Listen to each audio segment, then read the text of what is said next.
বন্ধুরা আপনাদের দুটো বড় ঘটনা বলছি, যার থেকে আপনি বুঝতে পেরে যাবেন চীনের ভেতরে ঠিক কি হচ্ছে। প্রথম ঘটনা হলো সাংহাইয়ের একটা নির্দিষ্ট এলাকায় যেখানে ধনী ব্যক্তিরা থাকেন, যাদের কাছে অনেক পয়সা রয়েছে, তাদের কাছে বড় বড় ঘর আছে, ফ্ল্যাট আছে, কিন্তু খাবার কিছু নেই। এক্ষেত্রে ওই ধনী ব্যক্তিরা কি ভাবছে? সোজা জেলে যাওয়ার কথা ভাবছে। অন্ততপক্ষে জেলে গেলে খাবার তো পাওয়া যাবে। আজ্ঞে হ্যাঁ, এই অবস্থা তো ওখানকার ধনীদের হয়েছে। ওখানে যে গরিব মানুষরা আছে তাদের কি অবস্থা হবে নিজেরাই আন্দাজ করুন।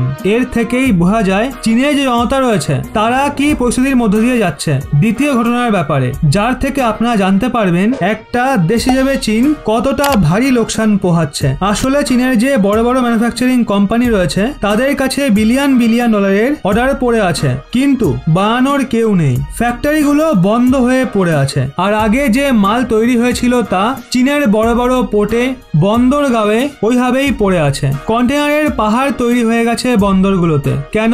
কারণ সেগুলোকে জাহাজে লোড করার মতো কেউ নেই। এক্ষেত্রে চীনের কয়েকশো বিলিয়ন ডলারের ভয়ানক লোকসান হয়ে গেছে। আর এই লোকসান আগে আরো বাড়তে চলেছে। কেন? কারণ চীনে ভীষণই স্ট্রিক্ট লকডাউন লাগানো হয়েছে।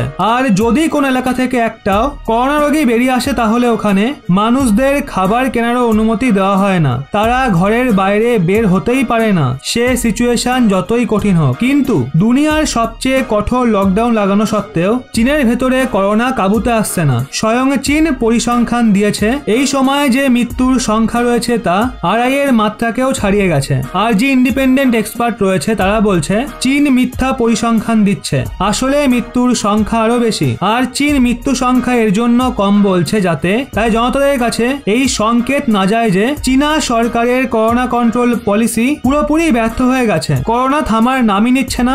এই জন্য নিজেদের ব্যর্থতাকে লোকানোর জন্য এই পরিসংখ্যানে গন্ডগোল করা হচ্ছে। কিন্তু চীনা সরকারের এই কঠোর লকডাউনের প্রভাব এখন দুনিয়া জুড়ে পড়াও শুরু হয়ে গেছে। আসলে আপনারা দেখে থাকবেন গত 15 থেকে 20 দিনের মধ্যে জিনিসপত্রের মূল্য গোটা দুনিয়াতে ধীরে ধীরে বেড়ে গেছে। দুনিয়ার এমন কোনো জায়গা নেই যেখানে ইনফ্লেশন বা মূল্য বাড়েনি। এর বড় কারণ হলো রাশিয়া ইউক্রেন যুদ্ধ এবং সেই সাথে চীনের লকডাউন।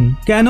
কারণ লকডাউন হওয়ার কারণে চীনের ভেতরে যে ফ্যাক্টরি রয়েছে সেখানে উৎপাদন হচ্ছে না, আর চীনের বাইরেও মাল এক্সপোর্ট হচ্ছে না, যেই কারণে পুরো সাপ্লাই চেন ভেঙে গেছে। দুনিয়া জুড়ে জিনিসপত্রের টান পড়ছে। আর আপনারা সবাই জানেন মার্কেটের ভেতর যে জিনিস যত কম হবে তত বেশি তার মূল্য হবে। আর বলা হচ্ছে চীনের ভেতরে লকডাউন লম্বা সময় ধরে চলবে, যেই কারণে পুরো সাপ্লাই চেন আবারও ভেঙে যাবে, জিনিসপত্রের দাম আবারও আকাশ ছোঁবে। এর জন্য চীনের যে লকডাউন রয়েছে তাতে চীনের লোকসান ভয়ানকভাবে তো হচ্ছেই, সেটা না আলাদা ব্যাপার, কিন্তু এর প্রভাব এখন ভারত, আমেরিকা, সমগ্র ইউরোপে এবং সমগ্র এশিয়ার ওপরও পড়া শুরু হয়ে গেছে। আর যেভাবে চীনের ভেতরে লকডাউন বাড়তে থাকবে আমাদের ওপরেও তার মারাত্মক প্রভাব পড়তে থাকবে। এমনিতেই ভারতে আবার করোনার চতুর্থ ঢেউ হাতছানি দিচ্ছে। এক লাফে বেড়ে গেছে সংক্রমণের মাত্রা, সেই জন্য একটু সাবধান।